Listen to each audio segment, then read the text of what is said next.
நம்ம எல்லாருக்குமே விடவே முடியாத சில பழக்கங்கள் இருக்கும் இல்லையா?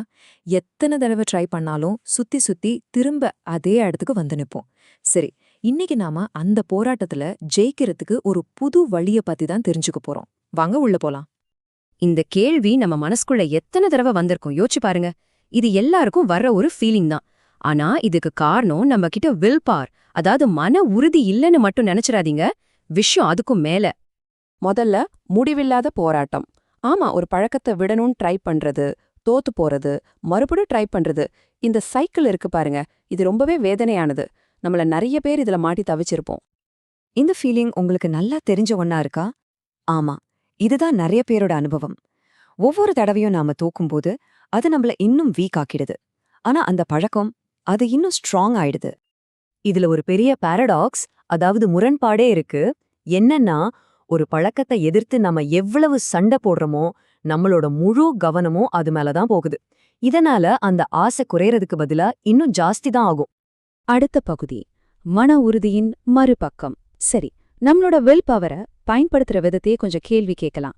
வெறும் பல தமட்டம் வச்சு ஒரு பழக்கத்தை உடைக்க நினைக்கிறது ஏன் எப்போதுமே தோத்து போகுதுன்னு பார்க்கலாம் வாங்க. அப்போ முக்கியமான விஷயம் என்னன்னா, நாம சண்டை போடும்போது மனசுக்குள்ள ஒரு டென்ஷன் உருவாகுது. அந்த டென்ஷனான மனநிலை தான் அந்த பழக்கம் திரும்ப திரும்ப வர்றதுக்கு ஒரு சூப்பரான சூழலை ரெடி பண்ணி கொடுக்குது. சொல்லப்போனா நாமளே தெரியாம அந்த பழக்கத்துக்கு தீனி போட்டு வளர்க்குறோம். இந்த ரெண்டு அப்ரோச்சுக்கும் இருக்கிற வித்தியாசத்தை பாருங்களேன். நம்ம வழக்கமா செய்யறது என்ன? தொடர்ந்து போராடுவோம், டென்ஷன் ஆகும், கடைசியில அந்த பழக்கம்தான் இன்னும் ஸ்ட்ராங் ஆகும். ஆனா இங்க சொல்லப்படுற புது வழி என்னன்னா, ஆழ்ந்த தளர்வு, அதாவது டீப் ரிலாக்ஸேஷன். அது நம்ம மனசை ஓப்பனா வைக்கும். அப்பதான் ஒரு புது பாசிட்டிவான மாற்றத்துக்கான விதையை அங்க விதைக்க முடியும். எவ்ளோ பவர்ஃபுல்லான ஒரு வரி பாருங்க. நாம ஜெயிக்கணும் தான் சண்டை ஆரம்பிக்கிறோம், ஆனா கடைசியில அந்த சண்டையே நம்மள ஒரு கைதி மாதிரியாக்கி அந்த பழக்கத்தோட கண்ட்ரோலுக்குள்ள கொண்டு போயிடுது. நம்ம மனசோடையே நாம சண்டை போட ஆரம்பிச்சுடுறோம். அப்போ உண்மையான காரணம் என்ன? சண்டை போடுறது சரியான வழியே இல்லனா பின்ன இந்த பழக்கங்கள் எல்லாம் எங்கிருந்து தான் வருது? இதுதான் இந்த முழு விஷயத்தோட முக்கியமான ஒரு டேர்னிங் பாயிண்ட். சுகம் தேடல், அதாவது ஒரு சுகத்தையோ ஒரு ஆறுதலையோ தேடுறது.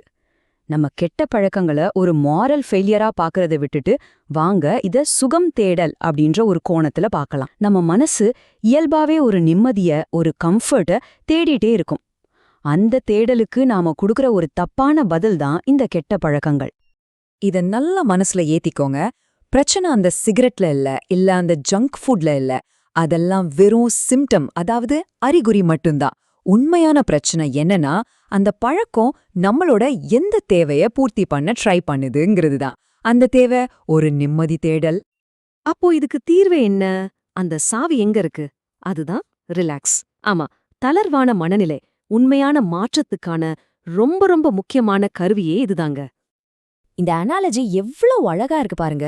ஒரு காஞ்சு போன வறண்ட நிலத்துல என்ன விதைய போட்டாலும் முளைக்காது. அதே மாதிரிதான் நம்ம மனசு டென்ஷனா இறுக்கமா இருக்கும்போது எந்த நல்ல முடிவும் அங்க நிக்காது. ஆனா அதே மனசு ரிலாக்ஸ்டா அமைதியா இருக்கும்போது அது ஒரு வளமான மண் மாதிரி. அங்க நம்ம விதைக்கிற எந்த எண்ணமும் ஆழமா வேரூன்றி வளரும். இதுதான் இந்த மெத்தடோட கோர் பாயிண்ட். நாம சாதாரணமா என்ன பண்ணுவோம்? அந்த தப்ப செஞ்சு முடிச்ச உடனே ஒரு குற்ற உணர்ச்சியிலையும் டென்ஷன்லையும் இனிமே இதை செய்யவே மாட்டேன் அப்படின்னு ஒரு சபதம் எடுப்போம். அது ஒர்க் அவுட் ஆகவே ஆகாது. அதுக்கு பதிலா மனசு ரொம்ப அமைதியா ரிலாக்ஸா இருக்கும்போது அந்த உறுதியான எண்ணத்தை விதைக்கணும். சரி, செயல்படுத்தும் முறை. இது எப்படி பிராக்டிகலா பண்றது? வெறும் பிலாசபி மட்டும் பேசி பிரயோஜனம் இல்ல. அடுத்ததா நாம செய்ய வேண்டிய சிம்பிளான பிராக்டிகல் ஸ்டெப்ஸ் என்னன்னு பார்க்கலாம். இதோ அந்த மூணே சிம்பிள் ஸ்டெப்ஸ் தான். 1, ரொம்ப ஆழமான ஒரு ரிலாக்ஸ்டு ஸ்டேட்டுக்கு போகணும். 2, அந்த பழக்கமே இல்லாம நீங்க எவ்வளவு சந்தோஷமா ஃப்ரீயா இருக்கீங்கன்னு தெளிவா கற்பனை பண்ணி பார்க்கணும். 3, ஒரு சண்டையா இல்லாம ரொம்ப மென்மையா ஆனா உறுதியா ஒரு சங்கல்பத்தை, ஒரு இன்டென்ஷனை மனசுக்குள்ள விதைக்கணும். இந்த ப்ராசஸ பண்ணும்போது சில விஷயங்களை ஞாபகம் வச்சுக்கோங்க. இது ஒரு சண்டையே கிடையாது. இது உங்க மனசுக்கு நீங்க கொடுக்கற ஒரு அன்பான இன்ஸ்ட்ரக்ஷன். இத தொடர்ந்து செய்யணும். ஒரே நாள்ல ரிசல்ட் எதிர்பார்க்காதீங்க. ஆனா நீங்க விதைச்ச விதை கண்டிப்பா முளைக்கும்னு முழுசா நம்புங்க. நம்பிக்கை ரொம்ப முக்கியம். கடைசியா ஒரு புதிய கண்ணோட்டம். இந்த மெத்தட் நமக்கு கொடுக்கற மைண்ட் செட் ஷிஃப்ட் பத்தி பார்க்கலாம். இது வெறும் ஒரு பழக்கத்தை விடுறது மட்டும் இல்ல. இது உங்களையே நீங்க பாக்குற விதத்தையே மாத்தப் போகுது. இதுக்கு முன்னாடி நீங்க உங்க மனசோட சண்டை போட்டு உங்களையே உங்களுக்கு ஒரு எதிரி மாதிரி பாத்தீங்க. ஆனா இந்த அப்ரோச் உங்க மனச ஒரு கூட்டாளியா, ஒரு ஃப்ரெண்டா பார்க்க சொல்லுது. இனிமே உங்க மனசோட சேர்ந்து வேலை செஞ்சுதான் ஒரு மாற்றத்தை கொண்டு வர போறீங்க. சுருக்கமா சொல்லணும்னா, அந்த சிம்டம் கூட சண்டை போடாதீங்க. அதுக்கு பதிலா அதுக்கு என்ன காரணம்னு புரிஞ்சுக்கோங்க. உங்க மனசுக்கு உண்மையிலே என்னதான் தேவைன்னு அடட்டாம கேளுங்க. அப்புறம் அந்த தேவையை பூர்த்தி பண்றதுக்கு ஒரு ஹெல்த்தியான வழிய உங்க மனசுக்கு மென்மையா எடுத்து சொல்லுங்க. கடைசியா இந்த ஒரு கேள்வியோட நான் உங்களை சிந்திக்க வைக்க விரும்புறேன். உங்க போராட்டத்தை முதல்ல நிறுத்துங்க. அதுக்கு பதிலா உங்களுக்குள்ள ஒரு ஆழமான கான்வர்சேஷனை ஆரம்பிங்க. உங்க பழக்கம் உங்களுக்கு என்ன சொல்ல வருதுன்னு நீங்க காது கொடுத்து கேட்டா மட்டும் போதும். விடுதலைக்கான வழி அதுவாதான பிறக்கும்.